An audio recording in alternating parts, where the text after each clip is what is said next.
வந்தது வித்த காட்டுறதுக்கு இல்ல, வித்த காட்டுறதுக்கு இல்லையா. கர்நாடகால தமிழனை கன்னடத்துக்கார அடிக்கிறான், அதுக்கு கண்டன கூட்டம் தெரிவிக்கிறதா வந்திருக்கோம்.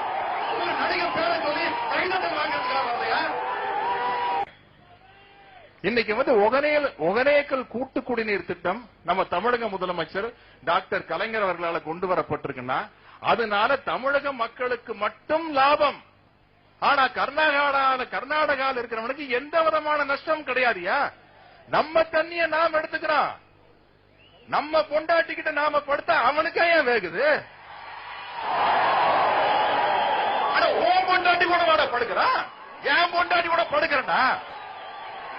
ஒகனேக்கல் கூட்டு குடிநீர் திட்டங்கிறது உனக்கு எந்த நஷ்டம் கிடையாது, உனக்கே வேகுது. ஏன்னா அங்க நீ எதையாச்சும் சொல்லி நீ அரசியல் பண்ணும். வாத்தாள் நாகராஜன் ஒருத்தனுக்கு பெரிய காமெடி, நம்ம வடிவேலு விவேகல கிட்டையே வர முடியாது. நல்லவேளை அந்த சினிமாவில் நடிக்க ஆரம்பிக்கல. அந்த வாத்தாள் நாகராஜ் பெரிய காமெடி பண்றாங்க. ஈரோடெல்லாம் கர்நாடகத்துக்கு சேரணுமாமா. ஈரோடு, கிருஷ்ணகிரி, இதான் இந்த நம்ம மெட்ராஸ், நம்ம பீச், இந்த ஏரியா, நீங்க நிக்கிற ஏரியா, இதெல்லாம் கர்நாடகத்துக்கு சேர்ந்து நம்ம வாயில விரல் வச்சுக்கிட்டு போனோம். வாத்தாள் நாகராஜ் ஒருத்தர் நம்ம சம்பந்தப்பட்ட ஒருத்தரே ஒரு காலத்துல பேட்டி கொடுத்துருக்காங்க. எனக்கு மிகவும் பிடித்த பேச்சாளர் வாத்தாள் நாகராஜன். எப்படி இருக்கு யோசிச்சு பாருங்க. நம்ம சொல்ல முடியுமா அங்க போய் எனக்கு பிடித்த பேச்சாளர் பேரறிஞர் அண்ணான்னு சொல்ல முடியுமா? சொல்ல முடியாதுயா. ஏன்னா இப்படி எல்லா விஷயத்திலையும் ஒன்னே ஒண்ணு வச்சுங்க, வந்தாரே வாழ வைக்கும் தமிழ்நாடு. இதையே பேசிட்டு இருக்காத, நீ கேண ஆயிடுவ. ஐயா சாய்குமார்னு ஒரு நடிகர், அவர் பிரபலமா பல படங்கள் நடிச்சுக்கிட்டு இருந்தாரு. அவர் ஒரு முறை கர்நாடகால அவர்கிட்ட பத்திரிகையில பேட்டி கேட்கிறாங்க, உங்களுக்கு பிடித்த நடிகர் யார் அப்படின்ட்டு. பிடித்த நடிகர் யாரா வேணாலும் இருக்கலாம் இல்லையா? இங்க இருக்கிறவங்களுக்கு எல்லாம் ஒவ்வொருத்தருக்கு பிடிக்கும் இல்லையா? ஒவ்வொருத்தருக்கும் ஒவ்வொரு நடிகரை பிடிக்கும் இல்லையா? அதே மாதிரி அவர் சொல்லியிருக்காரு, எனக்கு பிடித்த நடிகர் திலகம் சிவாஜி கணேசன் அப்படின்னு. என்ன தப்பு?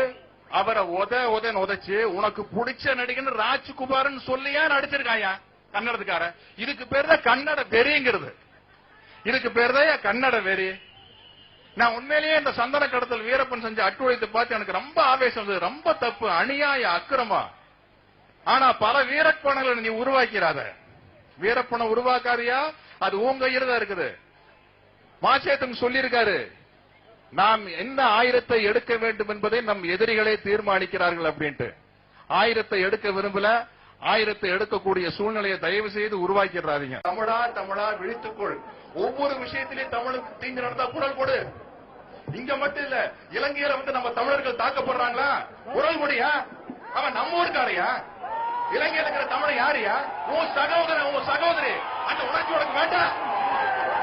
இலங்கையில செஞ்சோலை அப்படிங்கிற ஒரு பள்ளிக்கூடத்து மேல இலங்கை ராணுவம் குண்டு போட்டு 60 தமிழ் குழந்தைகள் சாகுறாங்க.